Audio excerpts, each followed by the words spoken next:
Fala aí, galera da Literatura Irreverente. Hoje nós estamos aqui para fazer uma resenha literária misturada com a biografia fantástica de um personagem fantástico, Álvaro Nunes Cabeça de Vaca.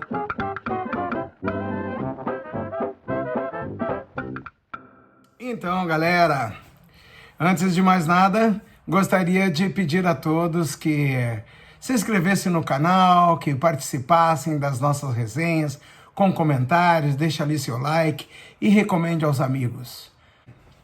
Vocês sabem o que é mais fantástico, além da espantosa vida do Álvaro Nunes Cabeça de Vaca, pensar que ele passou por tudo que ele passou, foi que ele praticamente chegou à velhice, ele sobreviveu a tudo isso, né?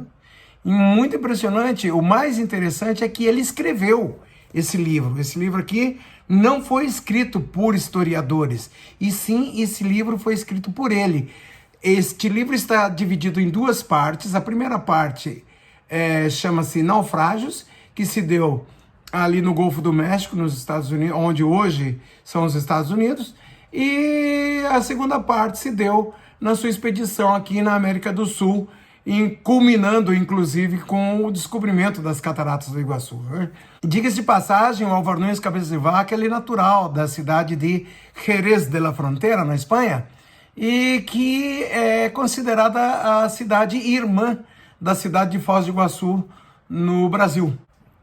Não existe um consenso com relação ao ano do nascimento do Álvaro Nunes Cabeça de Vaca, e tampouco não havia nenhum presságio no dia que ele nasceu de que ele se tornaria esse personagem fantástico que ele se tornou. Muito provavelmente o interesse que o Álvaro Nunes Cabeça de Vaca desenvolveu com relação às expedições foi pelo fato de o pai dele ter trabalhado no abastecimento da primeira viagem de Cristóvão Colombo. O jovem Álvaro Nunes Cabeça de Vaca ele viajou então até a cidade de Sevilha para trabalhar como pajem na casa Medina Zidónia, que são os nobres da cidade de Sevilha, uma das famílias mais ricas da cidade na época, e lá ele travou conhecimento com um veterano chamado Alonso Carvajal, que inclusive havia acompanhado Colombo em algumas travessias transoceânicas, né?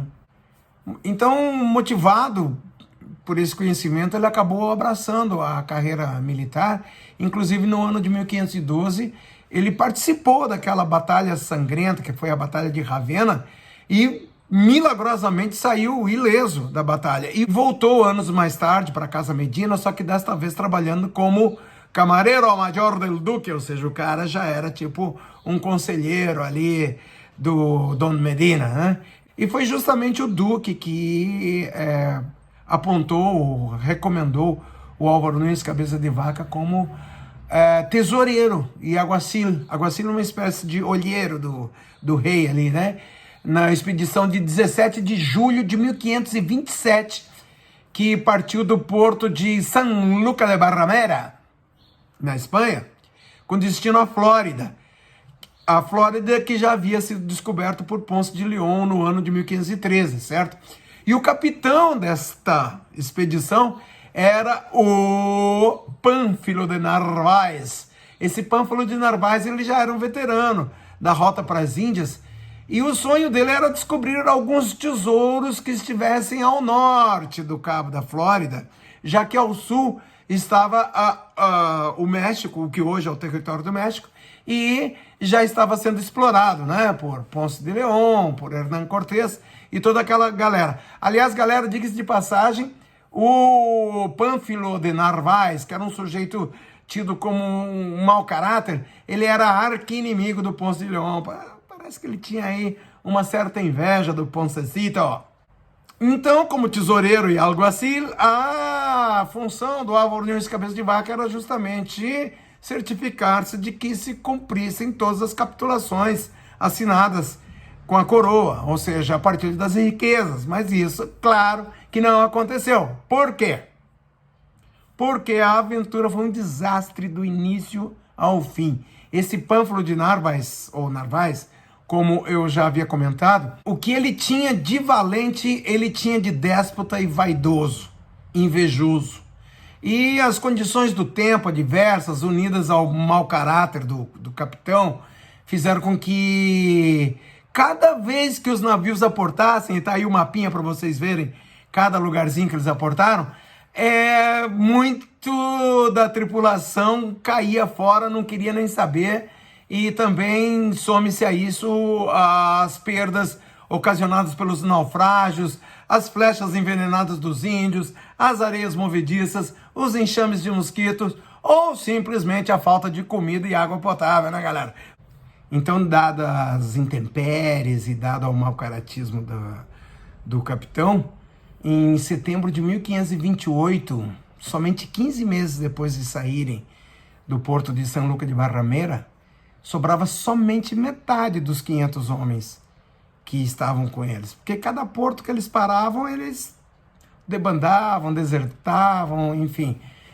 E isso fez com que o Pânfilo de Narvaez renunciasse aos seus sonhos de ouro, de glória, preferindo navegar então para o sul, rumo à Nova Espanha. Como eles já haviam perdido as suas embarcações, os sobreviventes construíram 5 balsas improvisadas e percorreram por 6 semanas 640 quilômetros do litoral sudoeste de onde hoje é os Estados Unidos, até alcançar a desembocadura do rio Mississippi. Por isso que a gente costuma dizer que o Álvaro Nunes Cabeça de Vaca descobriu ou explorou o delta do rio Mississippi, e ali, dado as correntes muito fortes e aquelas tempestades tropicais muito comuns naquela época, eles tiveram 4 das 5 balsas destruídas.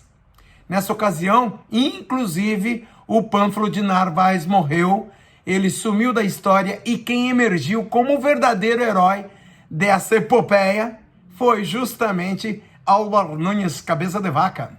Então, ele e mais 80 homens sobreviveram a esse naufrágio.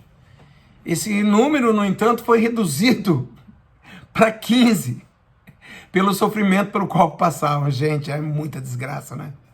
Mesmo assim, apesar de estarem todos ali em pele e osso, com barbas enormes, pelados, sem roupa nenhuma, não faltava imaginação para o Álvaro Nunes Cabeça de Vaca.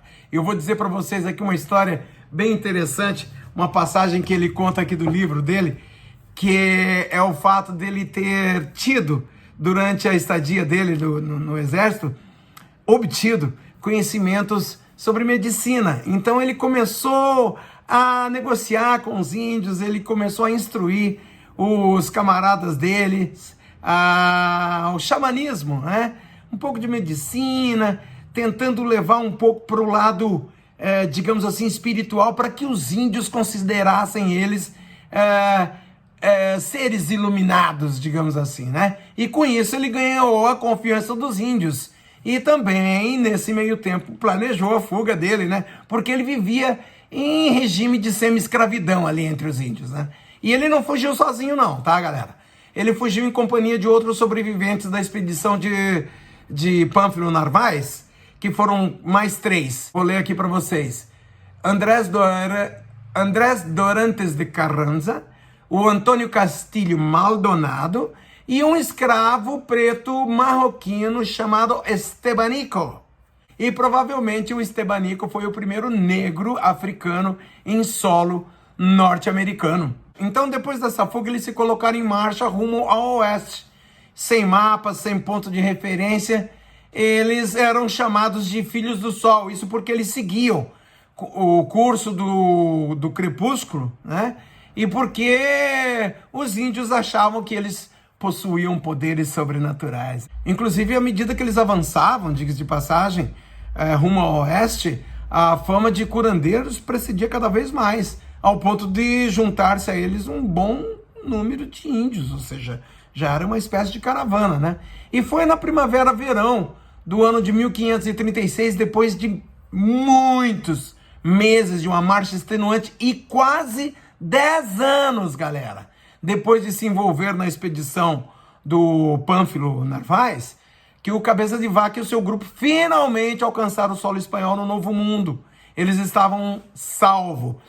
Aqui, nesse mapa, vocês podem ver, nós costumamos dizer que ele circundou o Golfo do México. Na verdade, sim. Porém, ele avançou no oeste, de onde hoje é os Estados Unidos, inclusive quase alcançando o Oceano Pacífico, e aí ele retornou em direção ao sul, alcançando o que na época eram terras espanholas e que já estavam, portanto, habitadas por assentamentos de espanhóis, né? No ano seguinte, então, ele zarpou para a Espanha, isso foi no ano de 1537, e diga-se de passagem, o barco que ele viajava quase naufragou, viu? O cara, ele tinha uma sina danada com o naufrágio. Então, depois dele ter retornado para a Espanha, ele empreendeu uma nova expedição, dessa vez à América do Sul, como um adelantado ou governador de toda a província do Plata, já que Buenos Aires tinha sido tomado pelos índios e tinha sido fundada a cidade de Assunção. Ele estava ali naquele planejamento procurando um caminho para a cidade de Assunção, né? E justamente esse segundo livro dele, Comentários, é um livro que diz respeito às suas aventuras como adelantado do Rio de la Plata e do Paraguai. E quando ele chegou à ilha de Santa Catarina, foi que ele soube que a cidade tinha sido arrasada pelos índios e que os sobreviventes tinham fundado uma nova cidade, que é hoje a cidade de Assunção, às margens do rio Paraguai. Ele soube mais tarde que existia um caminho por terra, o caminho do Piabiru, utilizado pelos índios, que poderia levá-lo não somente a Assunção, como as terras de um imperador branco e suas minas de prata. Interessante, né? É o famoso Potosí. Com 250 homens, portanto, e 26 cavalos, o Álvaro Nunes Cabeça de Vaca, ele subiu a Serra do Mar, ele alcançou o primeiro planalto e fez um longo percurso pelo território que hoje é o estado do Paraná. Do primeiro planalto, ele desviou um pouquinho ao norte, procurando o caminho do Piabiru, seguiu em direção aos rios Ivaí e Piquiri, cruzou esses dois rios e chegou ao rio Iguaçu, e acompanhou esse rio Iguaçu até descobrir as cataratas do Iguaçu. E dali ele seguiu rumo a Assunção. Nas páginas desse livro também ele relata as intrigas políticas que custou a ele o posto e também a extradição, digamos, a volta à Espanha e um desterro de vários anos na cidade de Oran, na Argélia. Bem, finalmente, depois desse desterro, ele foi reabilitado, mas isso já são outras histórias, né, galera? Assim como também são outras histórias os relatos acerca dos últimos dias do Álvaro Nunes Cabeça de Vaca, que é totalmente envolto em mistério. Nós não temos aqui um consenso com relação ao ano de nascimento dele e também ao ano da morte dele, né? Há quem diga que ele se tornou um rico mercador de Veneza, outros dizem que ele virou mendigo numa porta de uma igreja, outros dizem que ele virou prior ou padre num convento, outros dizem que ele virou um juiz em Sevilha. Naufrágios e Comentários. Esse livro é assombroso. Esse livro, o que ele tem de interessante é o fato de que foi escrito e publicado por Álvaro Nunes Cabeça de Vaca. Muito obrigado.